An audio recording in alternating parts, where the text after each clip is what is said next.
He actually didn't commit a crime. Period, paragraph. It was all set up for a host of reasons, because I think the government, when I say government, I mean the prosecutors, had one purpose or reason for doing what they did. New Jersey resident John DeLorean was awaiting arraignment on drug charges before a U.S. magistrate in Los Angeles today. The 57-year-old producer of the DeLorean sports car was arrested yesterday and charged in connection with the purchase and resale of 220 pounds of cocaine. He reportedly had hoped the $24 million drug deal would help save his company. The arrest came just as the British government announced the closing of the DeLorean plant in Northern Ireland, where the cars are manufactured. The British government helped DeLorean finance the plant when it was set up 4 years ago, but yesterday they said it would probably end operations within 10 days because of severe financial losses. DeLorean's company established a major distribution center for the cars in Bridgewater. He and his wife own a $3.5 million estate in Bedminster.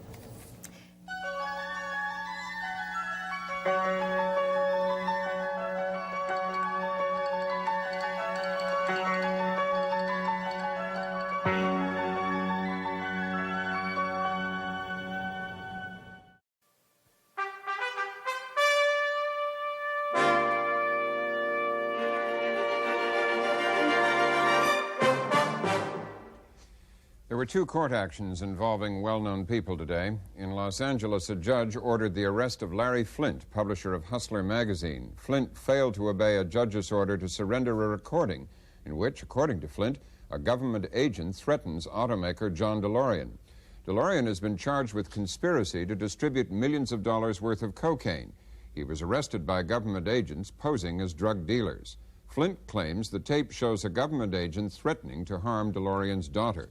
Flynt's lawyer said the publisher is afraid he will be killed if he leaves his heavily guarded house. The judge gave him 24 hours to appear in court. Magazine publisher Larry Flynt and a federal judge is over. It ended this afternoon when a squad of 15 federal marshals escorted Flynt out of his Los Angeles mansion. Flynt had violated a court order to hand over a tape recording that may figure into the cocaine trial of automaker John DeLorean. The tape, barely audible, allegedly includes threats made against the DeLorean family by a government informer. Flynt was ordered to turn the tapes over to the DeLorean trial judge yesterday, but refused, saying he feared for his safety if he left his guarded mansion. The publisher of pornographic magazines has been confined to a wheelchair since an assassination attempt in 1978. Although Flynt had threatened to shoot anyone who delivered an arrest warrant, he went peacefully this afternoon when the marshals brought him out through a crowd of 100 reporters. Robin?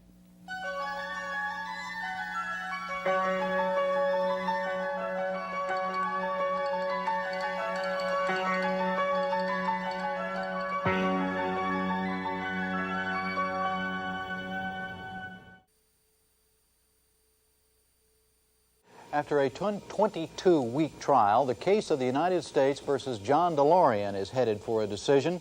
Final arguments to the jury were made this afternoon in Los Angeles, a defense lawyer calling the DeLorean prosecution something out of the nightmarish book 1984.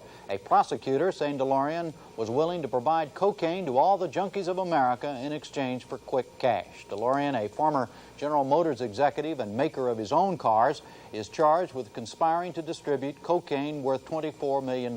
If convicted, he could be sentenced to as many as 67 years in prison.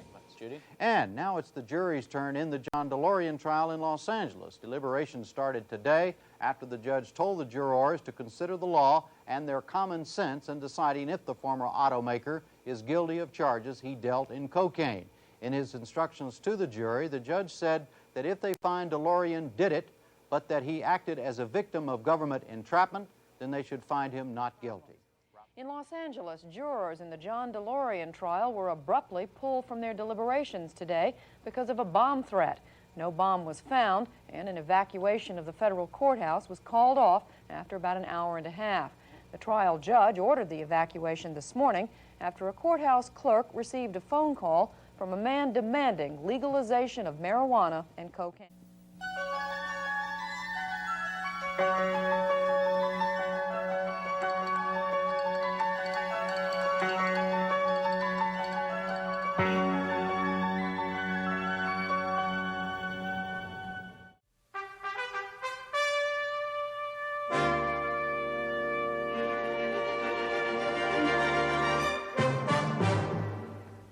Good evening. The top story today is the verdict in the John DeLorean case. The former car maker was acquitted on all 8 counts in a $24 million cocaine conspiracy.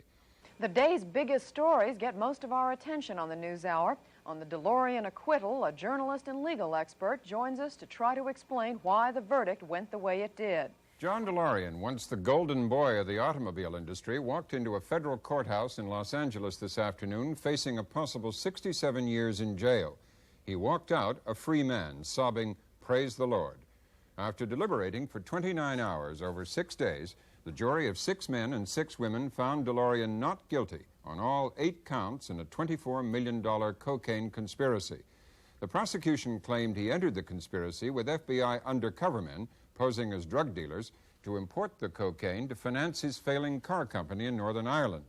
DeLorean's attorneys claimed he was set up by a government informant and entrapped by government agents.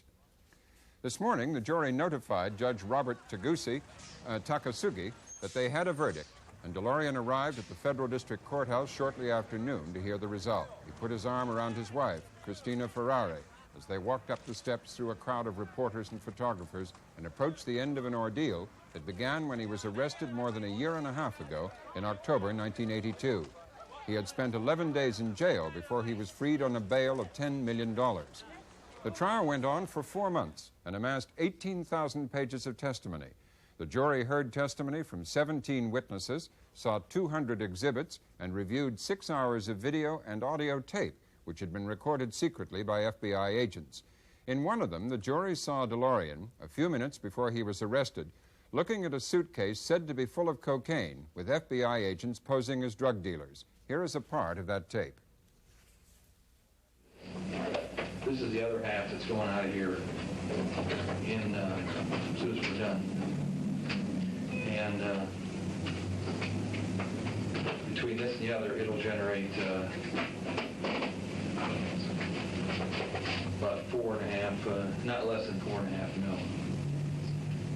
Better than gold. Gold weighs more than that, for God's sakes. The monkeys.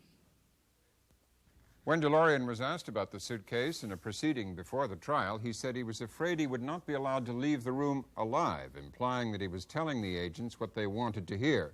DeLorean did not testify at the trial and so was not asked about the tape. To discuss what DeLorean's total acquittal signifies for future government efforts of this kind, we have Stephen Brill, who's been following the case closely as editor and publisher of the American Lawyer magazine. Mr. Brill, in view of the evidence, including that tape we just saw an excerpt of, was the verdict a surprise to you? It wasn't really a surprise to me at all. I had thought that he would be acquitted, and especially after the jury took so long, it just became clear. Of course, this is a supposition. It became clear to me that they were debating the government's tactics, not debating what they'd seen on that film. What they saw on that film is very clear, but they were debating tactics. You, in fact, wrote a front-page article in your magazine in January 1983 predicting that DeLorean would be acquitted. What made you so certain that early? Well, I make a lot of predictions, and it's nice to be right once in a while. I had read the indictment. I had read the papers involved with the case. I had talked to some of the agents involved, and it just seemed that what the government had done was create a crime. That doesn't mean that John DeLorean should be up for an appointment to the Supreme Court or that he should want to show that film to his children or his grandchildren as one of the great moments of his life. What it means is that they created this crime. They created the drug dealer who was getting the drugs for him. They created the banker who was going to finance the deal. And if you or I were walking down the street and someone said to us, "How would you like to make $60 million dealing cocaine?" the fact that we might say, "Well, I'd be interested in that," is not something that makes us very good people, but it is something that should not, in our country, make us susceptible to going to jail. And I think the jury decided that. The issue being that, at least the question being, would there have been a crime if they hadn't created the circumstances? Well, if you boil it down, I think what you come to is you say, if John DeLorean, regardless of whether he's a terrific person, whether we like him, whether we don't like him, if the government hadn't put the banker there to give him the money and hadn't put the drug dealer there to get him the drugs, would John DeLorean have committed that crime? Looked at it that way, a jury probably says to itself, why can't the police go catch real criminals instead of creating criminals. Now, where do you think the government's case fell down? I mean, they had all the evidence, and before the jury may have made the supposition you just outlined, where do you think, what was a hole in the government's case? Well, what the jury sees are FBI agents, drug agents, who are very eager to catch someone. What they see is an informant who, in return for his testimony, who has committed a crime, and in return for his testimony... That's Mr. Hoffman, the sort of star prosecution witness, who was a former drug dealer himself. Right. The only thing we know for sure about the characters in this case is that the person who nailed John DeLorean is a criminal. So we know that, and the jury knows that. And they see that he's going to get off by saying that DeLorean approached him about a drug deal. The entire case, the entire question of whether John DeLorean goes to prison or not, depends on whether we believe Hoffman, that DeLorean approached him, or that Hoffman approached DeLorean thinking, this is a way I can get off. And I think that on that standard, a jury decides, it takes its charge from the judge very seriously, and decides, in this country, we don't send people to prison on that basis. We do not have a government, we don't think we have a government, that does integrity tests of its citizens. We have a government that when a crime is committed, tries to catch the criminal. But the government notoriously did integrity tests of a number of congressmen in the Abscam cases with a lot of similarities here, and they were convicted. I think the difference is that, and I predicted that some of those people would be acquitted too, I should disclose. The difference is, I was dead wrong, the difference is that I think jurors will tolerate more, even from an auto magnate, than they will from a congressman. If someone sees Senator Williams in a film like that, they say, this is terrible for a senator to be doing, and I don't think they're as sensitive as they should be to how he got in the room to have that film taken. I might add... You mean prejudiced against politicians, blinded to them to the issue of entrapment? I think they hold politicians to a much higher standard, and if you looked at the summations to the jury in the Abscam cases, the prosecutors talked a lot about the special public trust that politicians have, which they do, but that is a public trust having to do with whether we vote for them, not whether we send them to prison. If you look at that tape, by the way, all our viewers can notice one thing. It's in black and white. I don't know anyone else in the world who videotapes things in black and white, except for the FBI, and the reason is it just looks so much more seedy if it's in black and white. They have the same capability that you have. They could have done that in color. Yeah, it's true that when you do things in color, it's hard to make them look seedy. Yeah, do you know any videotapes that are in black and white? I don't know. I'm not technically accomplished there. Let me ask you finally, what is this going to do to future government resort to undercover efforts, which the government says is a very important in part of law enforcement, to get at the sort of people they wouldn't be otherwise able to get at? Those undercover efforts are very important. They're very important in going after organized crime people who are known to be corrupt or thought to be engaging in ongoing criminal activity. I don't think it will do anything to hamper those investigations.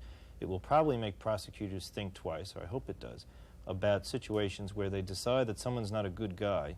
Let's test him and see if we're right. Yeah, okay. Mr. Brill, thank you for joining us. Judy? Meanwhile, in an interview last night on ABC television, DeLorean said, obviously, we are extremely gratified that the truth has come out and that all this is behind us now. But not all of DeLorean's problems are necessarily behind him yet. There are still civil actions pending in this country, and in Great Britain, members of Parliament are asking for his explanation of what happened to $17.5 million that is missing from the money Britain invested to try to save his collapsing sports car factory in Northern Ireland. The plant shut down in 1982 when DeLorean was arrested in the U.S. on drug charges. For Mrs. DeLorean, there was one extra benefit to the verdict. A Los Angeles TV station announced today that she will become co-host of a morning talk show. She will use her professional name, Christina Ferrari, on the air, the name she has used in the past as a fashion model and actress. And as for the DeLorean automobile, the man who bought the cars when DeLorean first got into legal trouble reports that demand for the gull-winged autos is going through the roof. Back in this country, John DeLorean won another acquittal today. The former General Motors executive and independent car maker was found not guilty in Detroit on 15 federal counts of embezzlement. He had been accused of stealing $8.5 million from the treasury of his ill-fated DeLorean Auto Company. He had been found innocent of dealing in cocaine in a widely publicized trial 2 years ago.